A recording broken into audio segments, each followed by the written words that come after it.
हरे कृष्णा। जगत गुरु श्रील प्रभुपाद की जय। कृष्ण बलराम भगवान की जय। जगन्नाथ बलदेव सुभद्रा महारानी की जय। जगन्नाथपुरी धाम की जय। आध्यात्मिक यात्रा का आज 47वां दिन 10 मई 2020 प्रातःकालीन भागवत कक्षा में आप सब लोगों का स्वागत है। ओम नमो भगवते वासुदेवाय। ओम नमो भगवते वासुदेवाय।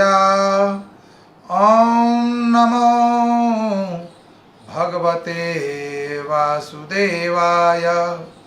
नारायणं नमस्कृत्यं नरं चैव नरोत्तमं देवीं सरस्वती व्यासं ततो जयमुदीरयं।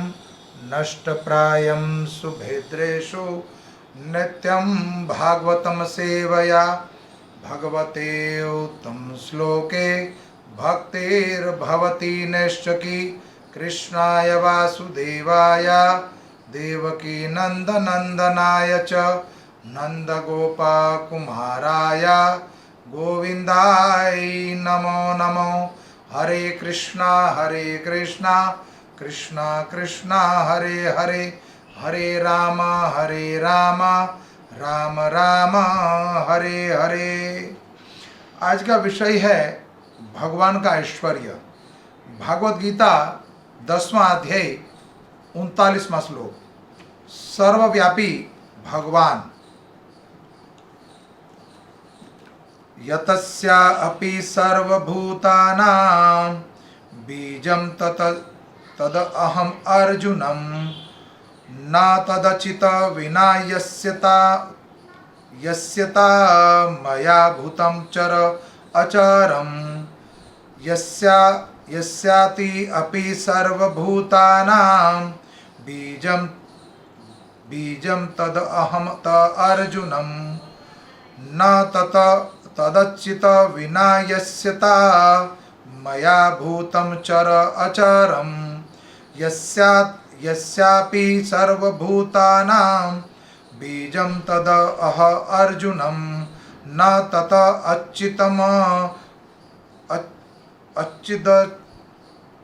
अचित च विना यत्यसात् मया भूतम चर अचरम। तात्पर्य और अनुवाद। जगत गुरु श्रील प्रभुपाद के द्वारा जगत गुरु श्रील प्रभुपाद की जय। शब्दार्थ यत जो, च भी, अपि हो सकता है, सर्वभूतानाम समस्त सृष्टियों में, बीजम बीज, ततः वह, अहम मैं हूँ, अर्जुनम है अर्जुन, न नहीं, तत वह, अचितः है विना रहित, यत जो, स्यात् हो, मया मुझसे, भूतम जीव, चर अचरम जंगम तथा जड़। अनुवाद। यही नहीं है अर्जुन, मैं समस्त सृष्टि का जनक बीज हूँ। ऐसा चर तथा अचर कोई भी प्राणी नहीं है जो मेरे बिना रह सके। तात्पर्य। प्रत्येक वस्तु का कारण होता है और इस सृष्टि का कारण या बीज कृष्ण है। कृष्ण की शक्ति के बिना कुछ भी नहीं रह सकता, अतः उन्हें सर्वशक्तिमान कहा जाता है। उनकी शक्ति के बिना चर तथा अचर किसी भी जीव का एक अचित तत्व नहीं रह सकता। जो कुछ कृष्ण की शक्ति पर आधारित नहीं, जो कुछ कृष्ण की शक्ति पर आधारित नहीं है, वह माया है, अर्थात वह जो नहीं है।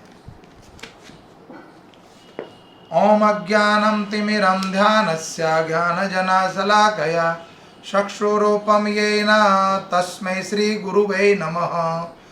वांछाकल्पतरुभक्षा कृपा सिंधु एव च पतितानां पावनेभ्यो वैष्णवेभ्यो नमो नमो।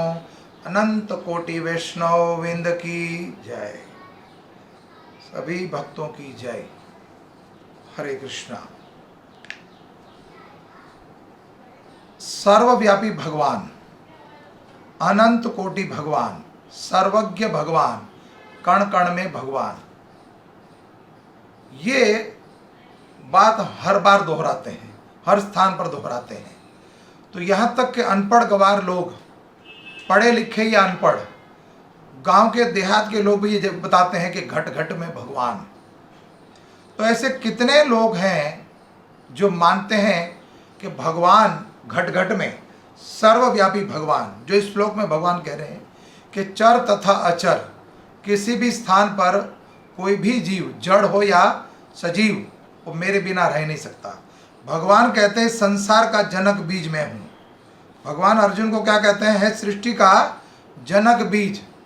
जो जड़ तथा जीव, संजीव जो है, जो सजीव है, जिसके अंदर जीव है और कोई जड़ पदार्थ पड़ा है, उसके अंदर भी सर्वव्याप्त मैं हूँ। तो ऐसे संसार में करोड़ों लोग हैं, करोड़ों अरबों खरबों लोग हैं, लेकिन कोई नहीं मानता। कोई विरला, उन करोड़ों में से कोई विरला मानता है कि भगवान सर्वव्यापी है और हर एक स्थान पर है। आप देखिए, किसी जड़ वस्तु में अगर एक पत्थर रखा है या कोई लकड़ी है, कोई जो जड़ है, जो अपने से नहीं चल सकती, उसके अंदर भी सर्वव्यापी भगवान उपस्थित है। भगवान हमारे समक्ष है। ये कितने लोग मानते हैं? कोई मानते नहीं। हमारे हृदय में वो अंतर्यामी है, सर्वज्ञ है, वो जगन्नाथ है, सर्वव्यापी है। घट घट में भगवान, तो हमारे घट के अंदर भी भगवान है। जब ये स्थिति हमारे अंदर आएगी तो परमात्मा का आभास जब होगा, तब समझ आएगी कि वास्तव में है भगवान कहीं। वो स्थिति, उस स्थिति तक हम पहुँचे। मात्र एक बार ये आभास करो आप कि मैं भगवान का भक्त हूँ, भगवान मेरे हैं, मैं उनका दास हूँ। एक बार ये रियलाइजेशन लाइए अंदर अपने हृदय में। जिस स्थान पर हम बैठते हैं, जिस घर में हम रहते हैं, उस घर की जो जो चीज़ें हैं, कुर्सी, सोफा, पलंग, टेबल इत्यादि जो जड़ वस्तु है, जो घर में रखी रहती हैं, वो आपको देख सकती है कभी? नहीं ना। आप उसको प्रतिदिन देखते हो ना, तो आप उस जड़ वस्तुओं के स्वामी हो, तो आपको दिखते हैं।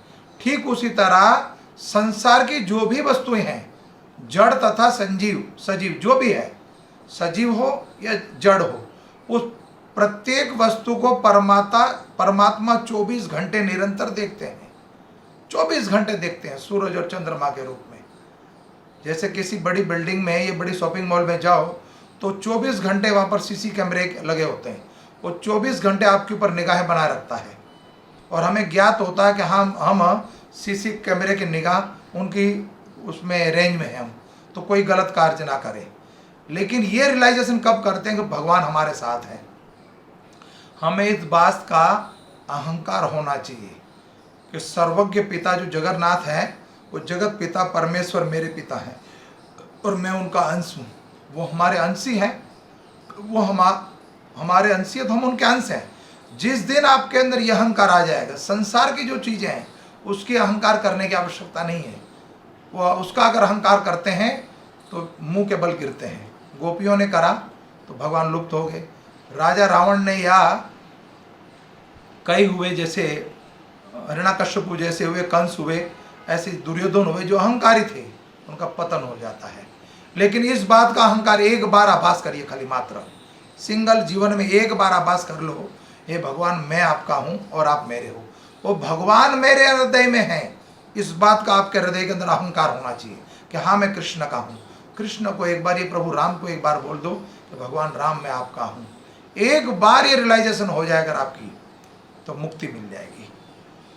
आप अपने पिता के रेंज में या उनकी रक्षा में रहते हो, उनके दायरे में रहते हो, उनकी आज्ञाकारी हो, तो मात्र ये आपको आभास करना है, धनवान पिता है या गरीब है, मात्र ये आपको रियलाइजेशन लाने की मेरे पिता है, फिर आपकी कोई लाइबिलिटी नहीं है। सारी जिम्मेदारी उस पिता की है कि आपको किस ढंग में, किस हालात में और कैसे आपका पोषण करे वो।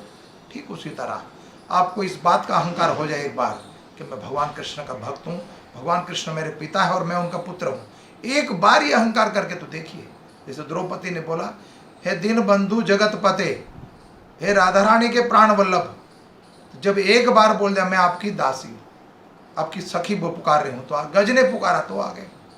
जब ये रियलाइजेशन आ जाएगी तो परमात्मा हमें हर चीज का अहंकार रहता है। मैं पंजाबी हूँ, मैं गुजराती हूँ, मैं सिंधी हूँ, मैं नेपाली हूँ, मैं इंडियन हूँ, मैं अमेरिकन हूँ, मैं इंसान हूँ, मैं पति हूँ, मैं पत्नी हूँ, मैं पुत्र हूँ, मैं धनवान हूँ, मैं फलाना, मैं ढिमकाना। कई तरह के जो अहंकार हमारे अंदर भरे हुए हैं। देश छोड़ के विदेश जाते हो तब भी आपको ज्ञात रहता हाँ मैं हिंदुस्तानी हूँ। आप देश छोड़ के विदेश गए तब ये भी आभास रहेगा कि हाँ मैं पंजाबी हूँ, मैं गुजराती हूँ, मैं मराठी हूँ, मैं फलाना, मैं ढिमकाना। कभी नहीं भूलते। घर में आए हो तब याद है कि हाँ मैं पति हूँ, घर में आया तो मैं पत्नी हूँ, मैं पुत्र हूँ, मैं बेटा हूँ, मैं दलवा। हर समय इसका आभास रहता है, कभी भी नहीं भूलते। तो एक बार ये आभास करिए कि परमात्मा मेरे हृदय में रहते हैं और इस हृदय के अंदर इस शरीर जो है इसका मालिक है जीवात्मा। तो जीवात्मा के साथ ही वो परमात्मा रहता है। उसी स्थान पर, जिस स्थान पर ये जीवात्मा रहता है उसी स्थान पर वो परमात्मा रहता है, अलग नहीं होता कहीं। और एक इस शरीर के अंदर दो पर्सनैलिटी है, बताया था पीछे भी आपको मैंने, दो व्यक्ति रहते हैं, एक जीवात्मा और एक परमात्मा। जीवात्मा जो कर्म करता है, जीवात्मा कार्य करता है, परमात्मा कुछ नहीं करता। जीवात्मा अच्छे या बुरे कर्म करता है। मनसा, वांसा, कर्मणा और जीवा, ये पाप और पुण्य के कितने अंग से होते हैं? मनसा, वांसा, कर्मणा और जीवा। मन से, वाणी से, जीव से और कर्म शरीर से। जो भी कर्म करोगे अच्छे या बुरे, तो जीवात्मा हृदय में बैठकर, शरीर में बैठकर कर्म करता है, फिर उसको भोगता है। तो परमात्मा क्या करता है? वो कुछ नहीं करता, मात्र नोट करता है कि आपने क्या अच्छा करा और क्या बुरा करा, उसको नोट करता है। फिर उसकी सजा देगा वो, फिर उसको भोगने के लिए आपको स्थान देगा। वो किसी भी, चाहे वो भोगना पड़ेगा, चाहे वो मनुष्य हो, चाहे साक्षात भगवान के पिता क्यों ना हो, प्रभु श्री रामचंद्र जी के पिता दशरथ महाराज ही क्यों ना हो। दशरथ महाराज ने जो कर्म करा वो एक एक कण, एक एक क्षण नोट करा गया। वो पक्षपात नहीं करता, वो पक्षपाती नहीं है, निरपेक्ष है। जो भी कर्म करोगे वो बिना सोचे समझे साक्षात भगवान के पिता को जब उनका समय आया तो भगवान कहते हैं वो मारेगा। कौन? श्रवण कुमार, जिसके पिता का तुमने वध किया था। वो जो भी कर्म करा हमने, अच्छा या बुरा, वो 24 घंटे नोट होता है, एक एक क्षण नोट होता है। जन्म से लेके मृत्यु तक एक एक क्षण नोट होता रहता है और वो नोट होता है। तो वो मुक्त है, नित्य मुक्त है। वो परमात्मा सर्वज्ञ है, सर्वव्यापी है, जड़ तथा सजीव सभी स्थान पर उपस्थित है वो। और किसी भी स्थान में, किसी योनि में चले जाओ, इस संसार के संबंध नहीं है। अगर ये पिता और ये जो साक्षात परमात्मा जिसको हम बोल रहे हैं, वो किसी तरह का पक्षपात नहीं करता। हम तो लड़ पड़ेंगे, मेरी पत्नी ऐसी हो ही नहीं सकती। अगर हम जानते हैं कि मेरे पुत्र ने गलत काम करा, मेरे भाई ने गलत काम करा है, या बच्चे ने गलत काम करा है, हम लड़ मरेंगे, पक्षपात कर देंगे। लेकिन ये ऐसा नहीं है कि किसी भी योनि में जाओ, 84 लाख योनि में सुकर या कुकर बन जाओ, तो ये पिता उसमें भी साथ आएगा। उसके बिना ये जड़ शरीर, नश्वर शरीर चल ही नहीं सकता। वो सजीव जब तक साथ नहीं होगा, चेतन आत्मा साथ नहीं होगा, तो जो जीव है वो चल ही नहीं सकता। तो सुकर कुकर कहते हैं वो विष्टा का कीड़ा बन जाए, वहाँ भी ये पिता साथ चलता है। सर्वव्यापी है, अंतर्यामी है, जीवात्मा और परमात्मा। संसारिक पिता नहीं है। पुत्र कोई बिजनेस कर रहा, उसमें घाटा हो गया या किसी तरह की हानि हो गई तो जेल में अकेला जाता, पिता साथ नहीं जाता, या पिता साथ जाता, पुत्र साथ नहीं जाता। जो संबंध है संसार के, ये जो अटैचमेंट है, सिर्फ स्वार्थ का संबंध है। पिता के साथ कोई दुखदायी घटना घट गई, हॉस्पिटलाइज हो गया, तो पिता अकेला भुगतेगा, या पुत्र के साथ या पत्नी के साथ जो भी संसारिक संबंध है, वो दुख या सुख जो भी है वो अकेला भुगतता है, अकेला भोगेगा उसको। लेकिन ये सर्वज्ञ हर एक स्थान पर मल मूत्र का कीड़ा बन जाता, अगर विष्ठा का कीड़ा, तो उसमें भी वो परमात्मा साथ में है। वो भूलता नहीं है, वो छोड़ता नहीं एक क्षण भी, एक क्षण के लिए भी नहीं छोड़ता हमें। वो सर्वव्यापी है। तो ये आभास हो, ये रियलाइजेशन करें हम कि सर्वज्ञ वो है, अंतर्यामी वो है। तो भगवान कहते हैं मैं संसार का जनक बीज का अर्थ है हर एक क्षण में, हर एक स्थान पर, जड़ के अंदर भी उपस्थित है। हिरण्यकश्यपु ने बोल दिया कि तू कहता हर एक जगह तेरा पिता है, पहले भी हम कथा कर चुके हैं। प्रहलाद को बोल दिया है छोकरे, ये बेवकूफ, क्या इस पत्थर की शिला के अंदर, खंबे के अंदर तेरे पिता है क्या? ठठार के हंसने लग गया। उठा के जब अपनी गदा मारी तो उसमें से प्रकट होकर कहते हैं गधे, और उठा के थप्पड़ मार दिया। जैसे भगवान प्रकट हुए, नरसिंहदेव एक तमाचा जड़ दिया, चाटा मार दिया सीधा। नरसिंहदेव ने उठा के हिरण्यकश्यप को कि गधे में सब जगह उपस्थित हूँ। उस शिला के अंदर भी, अहिल्या जो शिला के अंदर थी, भगवान ने चरण स्पर्श करा दिया, उसमें प्रकट हो गए। तो वो सजीव है तभी तो सब जगह है, हर एक स्थान पर। तो जीवन की 3 अवस्था है। पहले हम सजीव में तो भगवान को मान ले। हम कहते तो हैं घट घट में भगवान, कण कण में भगवान, सर्वव्यापी भगवान, भगवान के बिना बिना पत्ता नहीं हिलता। तो पहले सजीव को तो मान ले हम, जड़ में तो बाद में मानेंगे। जड़ में तो बाद में समझना, पहले सजीव जो चलता फिरता जीव है उसके अंदर परमात्मा को मान लो। तो फिर ये राग और द्वेष, ये कलेश होगा ही नहीं। ये फलाना, ये ढिमकाना, ये उसने कर दिया, ये उसने कर दिया, ये द्वेष, राग और द्वेष खत्म हो जाएगा। संसार के अंदर जो भरा हुआ है, ये राग और द्वेष से भरा हुआ है। ये हाँ और ना का बेर है मात्र। इसने ये कर दिया, इसने वो कर दिया। इससे अगर छूटना चाहते हो, इससे ऊपर उठो, अपना उद्धार कर दो। उद्धार करने के लिए क्या, पहले अपना सत्कार करो। जब तक ये स्थिति नहीं आएगी आपकी, तब कोई कहता है वो कराने वाला वो है परमात्मा, सब कुछ वो करता, नहीं। जीव स्वतंत्र है। अगर करता है किसी के लिए, कराने वाला है, वो परम पुरुष के लिए कराता है। अर्जुन के हाथ से कराया, हनुमान जी के हाथ से करा दिया। हजारों मर्डर कर दिए हनुमान जी ने और अर्जुन ने, किसी गुनाह का सजा नहीं। उस जो इतने मर्डर कर दिए, उनकी सजा नहीं मिली उनको। सब लोग कहते रहे कि अर्जुन ने और हनुमान जी ने इतने मर्डर कर दिए। कहते तुम सब लोग अंधे हो, मैं जानता हूँ, मेरी आज्ञा का पालन करा है। भगवान श्री राम की आज्ञा थी लंका जाओ, लंका दहन करके आओ। हनुमान और अर्जुन को आज्ञा दी भगवान ने, जितने तुम्हारे सामने खड़े हैं सबका सर्वनाश कर दो। तब अर्जुन कहता मुझे पाप लगेगा। तब भगवान कहते हैं सर्वधर्म तब परित्यज्य माम एक चरणम। जितने पाप है, या नहीं ये बोला सर्वधर्म, सर्व पाप तज्या नहीं बोला, मात्र सर्वधर्म परित्यज्या बोल दिया। सर्वधर्म परित्यज्या, तो सर्व पाप परित्यज्या नहीं बोला, मात्र धर्म को त्यागने के बोल दिया। पाप तो मैं ग्रहण कर लूंगा। संसार में ऐसा कोई जीव नहीं जिसके अंदर शक्ति हो। आप जो अपराध करते हो मृत्यु लोक में, वो पाप जो करते हैं वो हमें ही भोगने पड़ते हैं। लेकिन जीव, जैसे थोड़ी देर पहले मैंने बोला सर्वव्यापी भगवान, ये जीव को दुख क्यों भोगना पड़ता है? अंत काल में काल का ग्रास क्यों बनना पड़ता है? हम जब भी कोई पाप कर्म करते हैं, उसकी निगरानी में सब कुछ होते हुए बड़े चतुरता से ध्यान पूर्वक कर्म करते हैं। आपको इस बात का ज्ञात होना चाहिए कि जो भी कार्य कर रहे हो, आपके हृदय के अंदर 5 अद्भुत दिव्य शक्ति जो है, पृथ्वी जल अग्नि वायु और आकाश, ये आपके हृदय के अंदर उपस्थित, विटनेस के रूप में उपस्थित है। 5 हर एक क्षण वो नोट करते रहते हैं, हर एक क्षण नोट करते हैं। ये जीव कितना मूर्ख है, जब भी ऐसे कुछ कार्य करता है तब तो वो कहता है मुझे कोई पापमय काम करता है, तब तो कहता मुझे कोई नहीं देखता। और जब पुण्य कर्म करने जाता है तब वो नोट करता है कि मुझे परमात्मा देख रहा है। अगर मैं दान दे रहा हूँ, भजन कर रहा हूँ, माला कर रहा हूँ, कीर्तन कर रहा हूँ, तब वो सोचता है मुझे परमात्मा देख रहा है। लेकिन जब कोई पाप कर्म करता है तब तो कहता है वो चोरी छुप के बड़े ध्यान से करते हैं वो।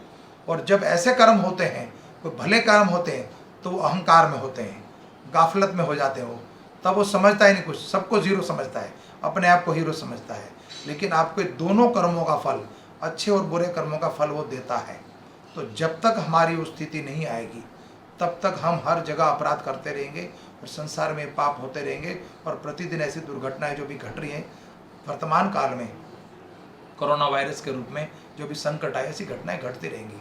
भगवान को जब सर्व स्थान पर, सर्व जगह पर, हर एक स्थान पर, हर एक समय और मानना पड़ेगा। कब तक? मैंने थोड़ी देर पहले बोला कि एक बार ये हृदय में अहंकार लाइए कि परमात्मा मेरा, लेकिन कब तक मानना पड़ेगा? जन्मों जन्म तक। हर क्षण जो भी कार्य कर रहे हो, घर में हो, ऑफिस में हो, ड्राइविंग कर रहे हो, कार चला रहे हो, 108 कुछ भी कर रहे हो, आप उसको अपना जब तक मालिक नहीं मानोगे और अपने आप को दास नहीं मानोगे, ये आपके अंदर जब तक क्वालिटी नहीं आएगी तब तक उसको पाना और समझना कठिन है, असंभव है। वो पहले के समय में व्यक्ति जब पढ़ लिख जाता था तो विद्वान बनता था वो, और आज के समय में पढ़ लिखने के बाद वो नौकर बनता है। चाहे 1 रुपये की नौकरी हो, चाहे 1 करोड़ की नौकरी हो, वो नौकरी कहलाती है। और पहले के समय में जब पढ़ लिख जाता था, वैदिक दिव्य ज्ञान को पढ़ता था, दिव्य संस्कार मिलते थे, दिव्य गुण मिलते थे, वो विद्वान बन के उसको व्यास आसन मिलता था। तो विज्ञान और विद्या का कितना कितना वो है रिस्पेक्ट, और कितनी उसको लोग सभ्यता से उसको रिगार्ड करते हैं उसका, तो उसको आसन दिया जाता है और सुनने वाले नीचे बैठते हैं। भागवत कथा ये वैदिक ज्ञान सुनने के लिए, दिव्य ज्ञान सुनने के लिए। सुखदेव गोस्वामी जब सुखताल पे कथा करने के लिए गए तो वे परीक्षित महाराज ने आसन दिया सुखदेव अपने गुरु को ऊपर, और 88,000 ऋषि मुनि, उसमें वेद व्यास जी उपस्थित थे और पराशर मुनि भी थे, वो सब लोग नीचे आसन लगा के बैठे। तो जो विद्वान है उसकी ये स्थान है, विद्वान बनिए। वेद व्यास जी एक बार स्थिति कब आएगी और कब समझेंगे, इसके बारे में एक छोटी सी कथा आपको बताता हूँ। वेद व्यास जी एक बार वेदों का ज्ञान दे रहे थे, तो जनक महाराज मिथिला के राजा, माता सीता के पिता, वो अजा अमर है और 12 महाजन्म में उनका नाम है।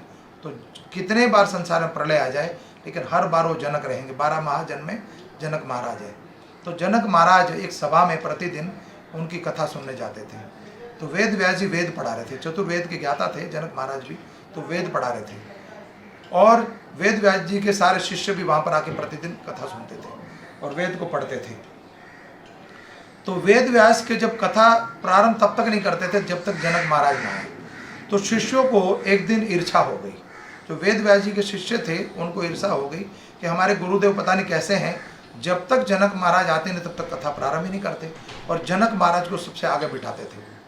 तो जो शिष्य थे उनको एक तरह की ईर्ष्या होने लग गई, कपट भाव से देखने लग गए, दुष्ट विचार कुमति आ गई, और कहते हैं वो राजा है इसलिए उसको आगे बिठाते हैं।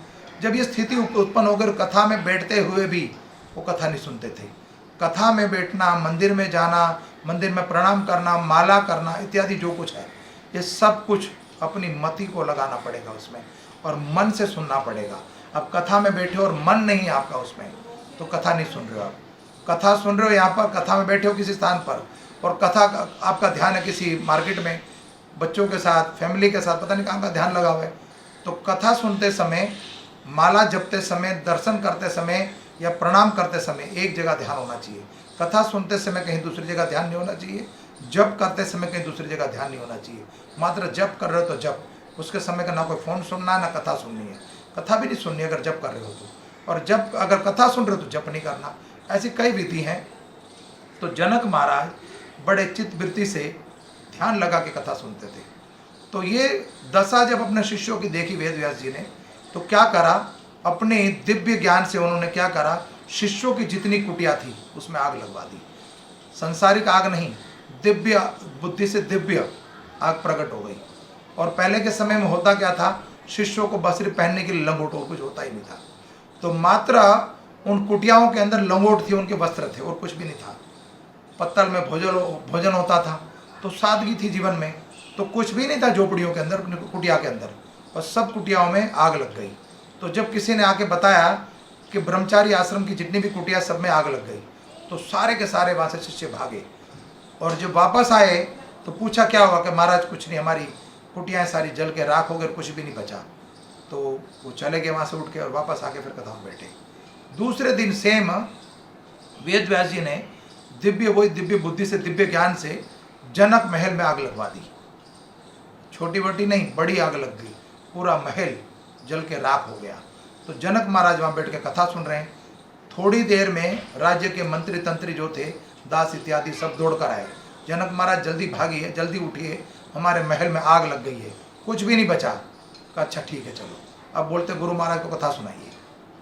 फिर थोड़ी देर बाद और आए, और मंत्री तंत्री आ गए कि महाराज जल्दी चलिए, आपकी जितनी रानियाँ थी वो भी भस्म हो गई, राख हो गई, सब कोई भी नहीं बचा आपका परिवार में, अच्छा ठीक है रुको, महाराज कथा सुनाइए। एक क्षण के लिए भी उन्होंने कथा नहीं छोड़ी। इतनी बड़ी आपदा आ गई, राज जल के राख हो गया, परिवार नाश हो गया, फिर भी कथा नहीं छोड़ी। तब वो उठ वहाँ से हटे नहीं। तब शिष्यों को पता लगा और शिष्यों को बताया, क्या समझा और क्या सीखा कि जनक आपकी ये झोपड़ियों में क्या था और जनक महाराज के महल में क्या था। अरबों खरबों रुपए का धन था, इतनी दिव्य पत्नियां थी, सब जल के राख होगी कह रहे हैं, फिर भी नहीं हटाइए। तो अपना आपका मन जब तक कथा में नहीं है तो कथा सुनने का कोई अधिकार नहीं आपको। वास्तव में भागवत में कहते हैं कथा सुनने के दो व्यक्ति अधिकारी हैं, एक धुंधकारी और एक परीक्षित महाराज। सो 7 दिन के अंदर भगवत प्राप्ति कर ली। कथा सुनिए, भूखे पेट नहीं सुन सकते हो, व्रत रखे नहीं सुन सकते हो तो भोजन करके सुनिए। पलंग पे, जमीन पे नहीं बैठ सकते हो, कुर्सी पे बैठिए, पलंग पे बैठिए, सोफे पे बैठिए। सुनना, भक्ति की जो 9 विधि बताई, 9 गुण बताए, उसमें सबसे पहला गुण है सुनना। श्रवणम कीर्तनम सिमरणम। पहले श्रवण करो, फिर कीर्तन करने का मन करेगा, फिर सिमरन करने का मन करेगा।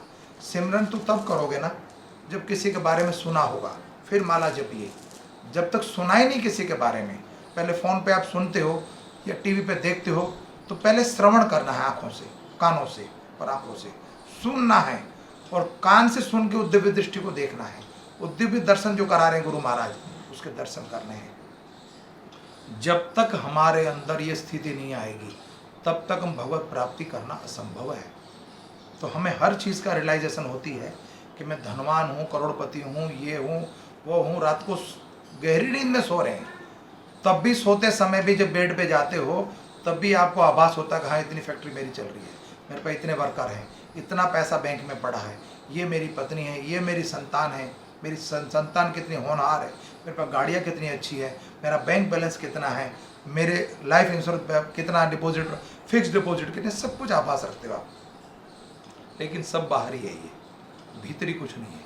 वो अनंत कोटि ब्रह्मांड का पिता, आप उसके पुत्र हो, और वो सर्वव्यापी लक्ष्मीपति आपके हृदय में वास करता है। वो बैंक में जो पैसा पड़ा हो तो बैंक में है ना, उस संसार का बैंक जो उसका मालिक आपके हृदय में बैठा है। जिस दिन ये आभास हो जाएगा तो कोई किसी तरह का ज्ञान प्राप्त करने की आवश्यकता नहीं है, कोई भजन करने की आवश्यकता नहीं है, कोई कथा सुनने की आवश्यकता नहीं। लेकिन होगा कब? निरंतर जब तक आप रहोगे तब तक, जन्मों जन्म तक एक ही रियलाइजेशन होनी चाहिए कि मैं उनका दास हूँ, मैं मालिक नहीं हूँ। जब अपने आप को दास मानोगे तब, जिस दिन आपने मान लिया कि मैं मालिक हूँ, मैं कुछ हूँ, तो 1 मिनट में सब कुछ ज्ञान लुप्त हो जाएगा, फिर कुछ नहीं बचेगा। सर्वव्यापी भगवान, घट घट में भगवान, ये रियलाइजेशन लाना पड़ेगा, हर समय सोचना पड़ेगा, हर समय समझना पड़ेगा। फिर आपको सुख और दुख का आभास जिस दिन नहीं होगा तो आप हमेशा सुखी से रहोगे। तो किसी तरह का आपके जीवन में दुख आएगा नहीं, किसी तरह का संकट ही नहीं आएगा। कितना बड़ा संसार में आपत्ति आ जाए, कितना बड़ा दुख आ जाए, लेकिन जब करता वो है तो आपको, तो वो भोगता वो है, करता वो है, कर वो सकता है। हम तो मात्र कर्म करते हैं। और एक बात और, जो हम करते हैं उसका संसारिक व्यक्ति, जो हमने करा उसकी सजा संसारिक व्यक्ति देता है। लेकिन वो परमात्मा, जो आपने सोचा कि मैं इनको थप्पड़ मारूंगा या इनका धन चोरी करूंगा या इनके साथ कपट करूंगा, मात्र सोचा, उस सोचने आपके आइडियाज़ को नोट करता है। वो आपने सिर्फ पाप कर्म करना या पुण्य कर्म करना, ये मात्र सोचने मात्र से उसको नोट कर लेता है। वो अंतर्यामी है। मैंने आपको बोला कि 24 घंटे आपके हृदय में विटनेस के रूप में 5 व्यक्ति है। अगर ये 5 जो है, ये कोई कपट कर दो इसके साथ, पृथ्वी जल अग्नि वायु और आकाश कुछ खिला पिला कर, तो वो परमात्मा साक्षात छठा बैठा हुआ है। और वो परमात्मा कहता है, इस संसार का जो तेरे को देह, मनुष्य देह प्राप्त हुआ है, इसको देने वाला मैं हूँ। तेरे माता पिता ने नहीं दिया, इसको मैंने घड़ा है। इस संसार के लोग तो तुझे जाते समय, जब इस मृत्यु लोक में आए, तो मैंने शरीर तेरे को दिया, तेरे पास तो कुछ था ही नहीं।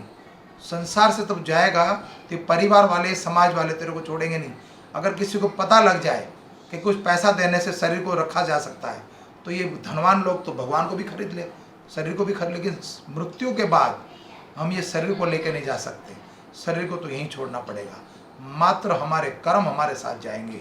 मनुष्य देह में शरीर छूटने के बाद शरीर तो यहीं छोड़ना पड़ेगा, तो 5 महाभूत के अंदर मिल जाएगा। हमारे जो कर्म हैं हमारा जो ज्ञान है ये यही साथ जाएगा। जब तक रियलाइजेशन नहीं होगी तब तक इस बात का कैसे पता लगेगा आपको। तो हमें ज्ञात रहे हम जो भी कर्म कर रहे हैं, अच्छे या बुरे कर्म, वो 2400 घंटे निरंतर नोट होते हैं, एक एक क्षण नोट होते हैं, एक क्षण भी नहीं छोड़ता हमें। सीसी कैमरे के माध्यम सूर्य और चंद्रमा, रात और दिन, और आप बिस्तर पे भी अगर जा रहे हो तब भी वो सोचता है और तब भी वो समझता, तब भी वो देखता है, एक क्षण भी नहीं भूलता। तो थोड़ी देर पहले मैंने बोला कि अगर आप किसी भी स्थान में जाते हो, अगर हम विष्ठा का कीड़ा बनते तो वहाँ पर भी पिता साथ में है। ये संसारिक पिता तो जाते ही नहीं, एक छोड़ के हॉस्पिटल गए तब भी साथ नहीं चला। मृत्यु के दाह संस्कार पर जब हमें शैया पर लटाया जाएगा, अकेले को लटाते हैं, वो तो साथ कोई परिवार, तो परिवार संसार के संबंध, तो समाज के संबंध जो है, घर के जो समाज है, स्वार्थ के संबंध है। शरीर खत्म, संबंध खत्म। तो ये रियलाइजेशन जब तक हमारे हृदय में नहीं आएगी तब तक हम परमात्मा की प्राप्ति असंभव है। और हरे कृष्णा कृष्णा कृष्णा हरे हरे, हरे राम राम राम हरे हरे।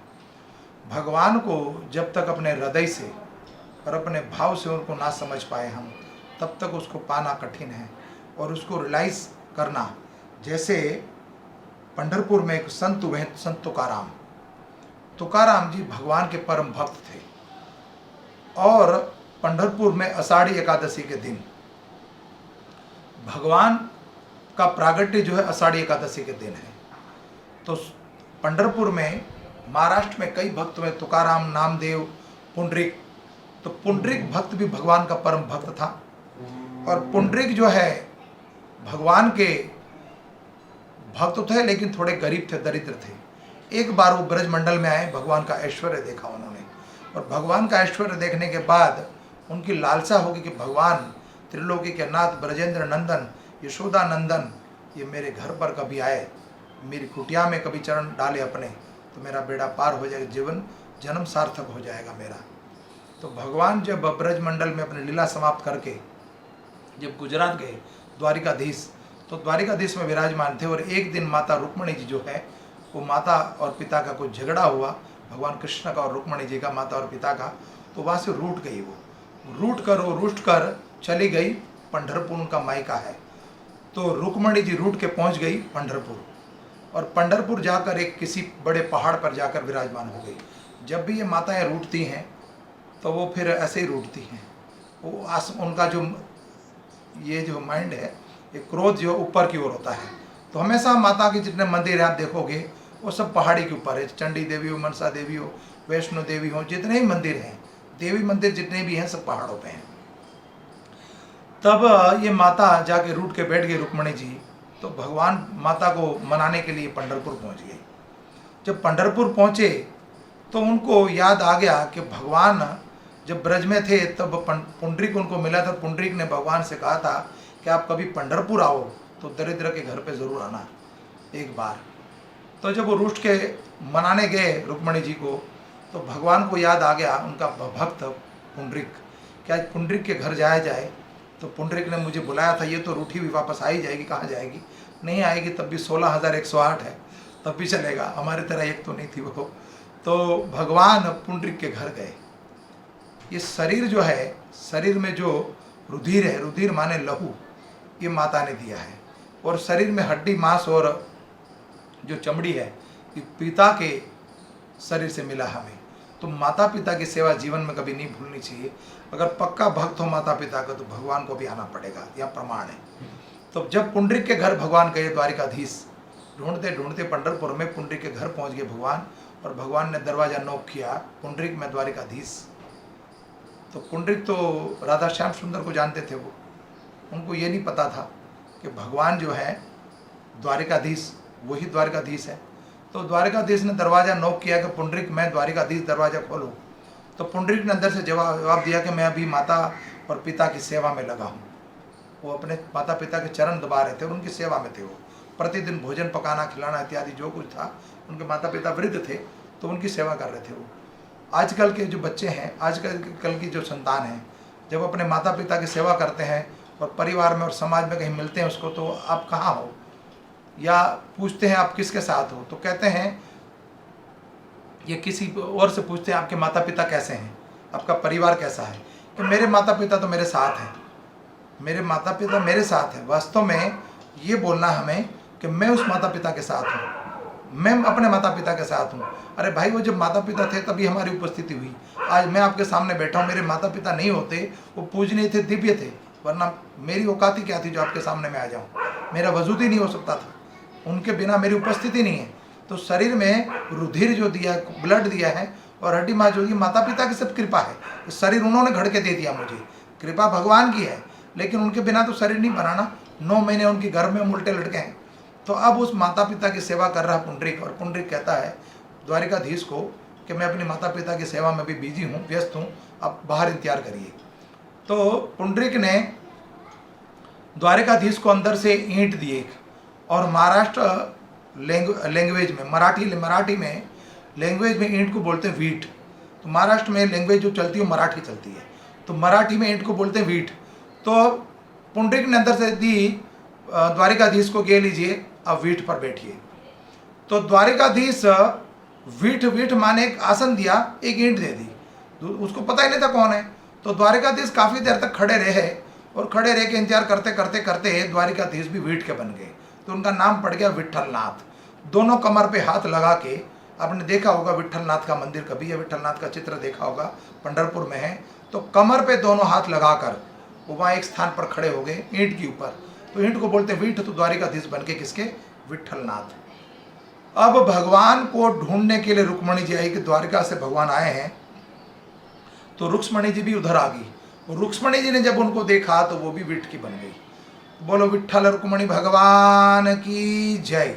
माता पिता की सेवा में इतना लिप्त, इतने एक निष्ठ भाव से सेवा करते थे, इतने लिप्त थे उसमें कि उसके सिवा उसको कुछ दिख ही नहीं रहा था। तो भगवान को आना पड़ गया। ठीक उसी तरह हम परिवार में, समाज में जितने लिप्त है, जितना अटैचमेंट है हमारा, वही अटैचमेंट अगर उधर हो जाए, कण कण में एक क्षण भी आपका मन ना लगे कहीं। जैसे कोई नया युवती का जोड़ा हो, वो किसी से प्रेम हो गया उसको, तो हर स्थान पर उसको लड़की दिखती है या वो लड़का दिखता है। एक क्षण के लिए जैसे समय मिलता है, कि किसी काम से जैसे फुर्सत पाए तुरंत मिलने के लिए भागता है या फ़ोन करता है। ठीक उसी तरह आप परिवार में रहिए, समाज में रहिए, बिजनेस करिए, व्यापार करिए, एक क्षण भी जब आपको फुर्सत मिले उसको भूलिए मत। उसको कहते हैं तीव्र गति, उसको कहते हैं तीव्र गति से भजन कर लिया आपने। कैसा भी काम हो, कुछ भी हो, कितने बिजी हो, एक क्षण के लिए अगर आप टेलीफोन की लाइन में खड़े हो, बस की लाइन में खड़े हो, ट्रेन की लाइन में खड़े हो, घर में प्रसाद अगर टेबल पे नहीं है, किसी भी समय एक क्षण का भी समय मिले, उसे समय उस परमात्मा को मत भूलिए। तो कैसा फिर लगा होगा आपके साथ, कैसे भूल जाएंगे आपको। आपने बोल दिया कि भगवान मैं आपका हूँ, ये अहंकार आपके हृदय में आ गया, फिर तो बेड़ा पार हो गया। एक बार तो अहंकार करके देखिए, तो भगवान मेरे, हाँ मैं भी अहंकार करता हूँ, मैं कृष्ण भक्त हूँ, तो मुझे कुछ भी नहीं हो सकता, कि मेरी लाइबिलिटी, मेरी जिम्मेदारी भगवान के ऊपर है, मेरा तो कुछ है ही नहीं, मैं तो उनका दास हूँ। तो ऐसे ही भगवान के परम भक्त तुकाराम की कथा है। तथा इस कथा के बाद विराम देता हूँ शब्दों को। तुकाराम की कथा, भगवान के परम भक्त है, आषाढ़ी एकादशी के दिन भगवान विट्ठल के दर्शन करने के लिए आते थे वो। तो पंढरपुर में आषाढ़ी एकादशी से पहले 2 महीने पहले या 3 महीने पहले दिंडी यात्रा आती है। दिंडी यात्रा का अर्थ हुआ तुलसी माता का पौधा अपने सर पर रखते हैं और पैदल चल के आते हैं, या बैलगाड़ी में तुलसी माता का पौधा रखते हैं, उनके विग्रह स्वरूप तुलसी महारानी को स्थापित करते हैं, और भगवान का चित्रपट भगवान विट्ठल रुक्मणी का स्थापित रखते हैं बैलगाड़ी में, और उनके पीछे कीर्तन करते करते 2-2, 3-3 महीने लगते हैं। गाँव से चलकर आते हैं, पंढरपुर भी एक धाम है, तो वहाँ पहुँच के वो 2 महीने, 2.5 महीने, 3 महीने चल के आते हैं। फिर करीबन 15 दिन या 20 दिन चंद्रभागा नदी के तट पर है भगवान विट्ठलनाथ जी का मंदिर। 15-20 दिन लाइन में लगना पड़ता है, तब जाके विट्ठलनाथ के दर्शन होते हैं। और विट्ठल रुक्मणी के दर्शन पूरे संसार के अंदर ऐसा कोई मंदिर नहीं जहाँ भगवान के आप चरण स्पर्श कर सको। इतने दिव्य मंदिर है, प्राचीन मंदिर है, लेकिन भगवान के चरण स्पर्श करने का हमें सौभाग्य प्राप्त होता मात्र एक पंढरपुर में विट्ठल रुक्मणी जी का मंदिर है, वहाँ पर वो दर्शन कर सकते हो आप। तुकाराम जी हर एकादशी को आते थे। आपकी बार आषाढ़ी एकादशी जब आई, उस एकादशी के दिन संत तुकाराम जी का स्वास्थ्य ठीक नहीं था, तो अपने गांव से उन्होंने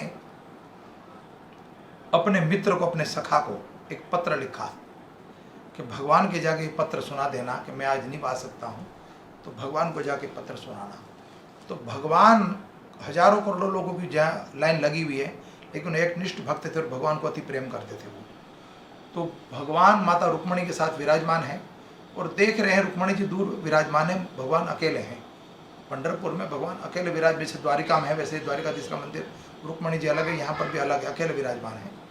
तो रुक्मणी जी पूछती हैं, आप इतनी तन्मयता से देख रहे हो, किसको देख रहे हो? हजारों लोगों की भक्तों की लेन लगी हुई है।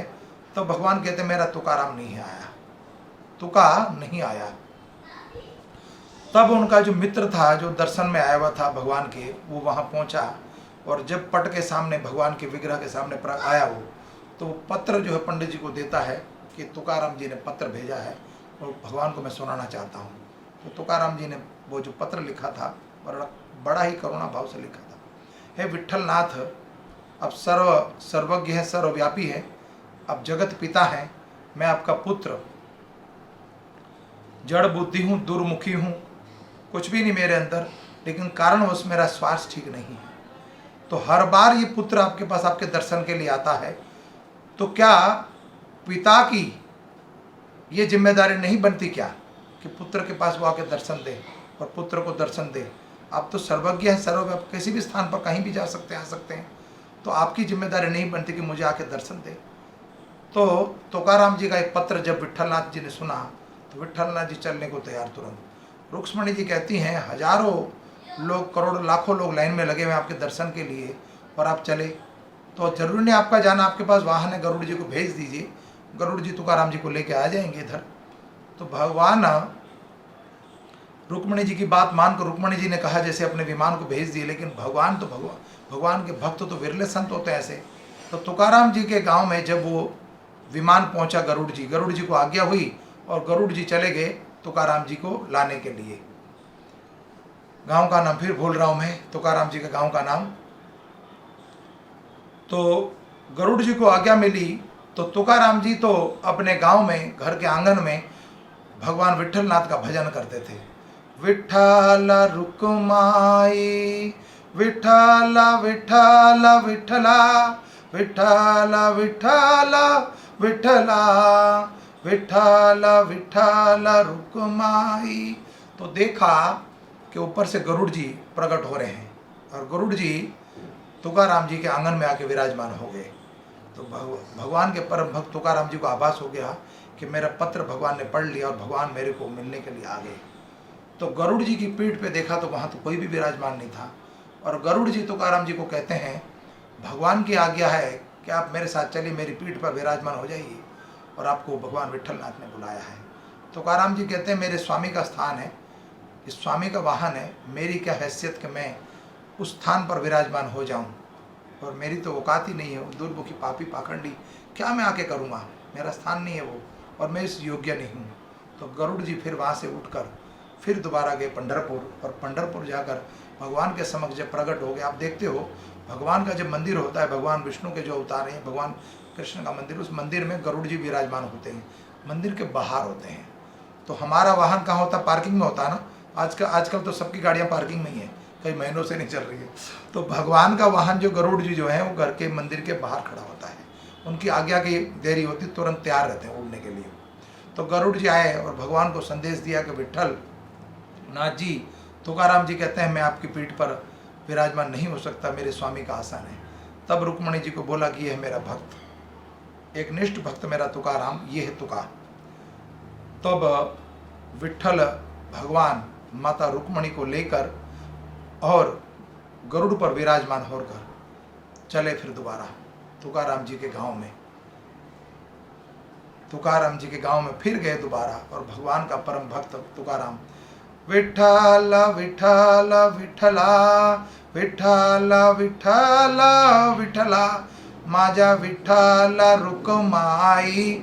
हाथ में करतार होती है, तो करतार बजाते बजाते तुकाराम का चित्र देखा होगा आपने, बिल्कुल सात्विक, बिल्कुल सादा जीवन था, पगड़ी बांधते थे और माला और करतार साथ में उनका चित्र है। तो साक्षात भगवान प्रकट हो गए एक निष्ठ भाव से। जब एक ही जगह ध्यान लगा 24 घंटे, तो क्यों भगवान नहीं आएंगे?